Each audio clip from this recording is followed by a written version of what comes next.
De la part de Stéphane Dalmat et encore le Brésilien du plat du pied vient battre Teddy Richer et assommer cette équipe de Sochaux. Bon, on va bien là dramer le positionnement un petit peu trop loin sur ce centre d'Ederson. Avec Bastos pour la frappe. La frappe de Bastos. Et là ils ont déplacé le ballon d'un côté à l'autre en toute tranquillité, et lui aussi il a tout son temps pour rentrer, prendre la décision de frapper. La puissance est telle, la précision aussi. Le ballon est pas vraiment tout droit, poteau rentre à l'intérieur. Ouais. Jambo, monsieur le président Kabila. Allez, merci Bastos. Allez, ciao.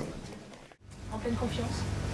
En pleine confiance, je pense avec une mentalité d'équipe qui n'a rien à perdre, voilà, qui a tout à gagner éventuellement. Donc on sait bien sûr toujours à quoi s'attendre contre ce genre d'équipe, surtout qu'elle sort de bonnes prestations, que ce soit en championnat ou en coupe. Voilà, donc encore une fois, ça dépend de nous, de ce qu'on sera capable de mettre comme implication et comme qualité également dans le jeu face à cette équipe. Il n'y a rien à arrêter. C'est pas parce que ceux qui débutent vont pouvoir enchaîner et vice versa, ou ceux qui ne débutent pas vont enchaîner derrière. Pour moi, il n'y a rien d'arrêté. Donc avant tout, c'est de bien faire évoluer ce match. Mais on sait où on en est. On sait où on en est. Contre Paris, on a dû corriger certaines choses sur l'aspect défensif, qu'on a pas mal fait à Toulouse. Là, à Toulouse, c'était sur l'aspect offensif. On s'est employé de la semaine. On sait où on en est et on est objectif par rapport à nos prestations. Il n'y a aucun problème là-dessus. Donc on sait que, et encore une fois, c'est ce que je disais tout à l'heure, en étant cyclique et pas du tout constant dans un match, on a quand même ramené pas mal de points et beaucoup de matchs à l'extérieur. Donc ça laisse augurer que si on a une bonne marge de progression, ce qui est le cas, et qu'on corrige tous ces aspects-là, il y a de bonnes choses annonciatrices pour la suite. On a l'impression qu'on voit un peu moins Lisandro depuis quelques temps, justement. C'est aussi votre impression? Micha a eu, je pense, un petit passage à vide, mais je l'ai trouvé très bien cette semaine. Il y a déjà les équipes nationales qui ont beaucoup progressé, parce que pratiquement tous les joueurs jouent en Europe, notamment. Donc ça permet d'avoir du sens pas simplement physique, technique, mais également tactique important. Et je pense que le football africain, on le voit, est en capacité maintenant de faire même à la Coupe du Monde des choses très intéressantes et d'être éventuellement, comme la Côte d'Ivoire peut-être, et je l'espère pour d'autres sélections, être en capacité de bouger les grandes équipes.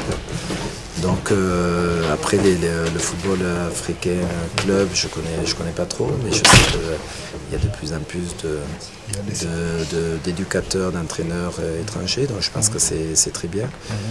Ce qui serait intéressant pour l'Afrique, c'est d'avoir une vraie politique de formation et des éducateurs et des enfants également. Je sais qu'il y a beaucoup d'académies qui se montent un petit peu dans tous les pays, ça c'est intéressant également et c'est important. Maintenant, tout ça demande bien sûr des moyens, et voilà, donc c'est toujours particulier. Mais avoir de bons éducateurs, de bons entraîneurs, je pense que c'est très important. Mais il y a aussi certains jeunes qui sont bien bons, peut-être qu'ils vont avoir une chance. C'est éducateur. Oui, bien sûr, mais bon, il y a déjà pas mal de jeunes qui sortent. Il faut faire attention également qu'il n'y ait pas de trafic, qu'on ne fasse pas n'importe quoi avec ces jeunes-là, qu'on ne les déracine pas et qu'on ne les laisse pas briller l'aventure. Donc il faut faire attention. Mais il y a un potentiel très important en Afrique, on le sait. Il faut encadrer ce potentiel, il faut encadrer les jeunes, bien les structurer, leur donner une âme pour bien travailler, ça c'est important, mais également qu'ils puissent avoir de bons éducateurs. Bon Andy, juste je te passe un petit bonjour, je vois que tu voyages beaucoup, que tu tu mènes bien ta barque, tu continues à progresser et puis à te fixer des objectifs. Je te souhaite bonne chance et au plaisir de se revoir. Si un jour tu passes par Lyon, n'hésite pas. Ce sera avec plaisir que je pourrai t'accueillir à l'entraînement. À bientôt, Andy. Vous l'avez connu où? Je l'ai connu, il était sur Metz et on s'est connu, j'ai l'impression, oui, ça fait des années. C'est vrai que c'est un peu perdu de vue, mais de temps en temps, je peux avoir par tes amis des nouvelles et c'est très bien. Merci, au revoir Andy. Machozi yangu yote namalizika, ndiye nitalala na nani? We unaenda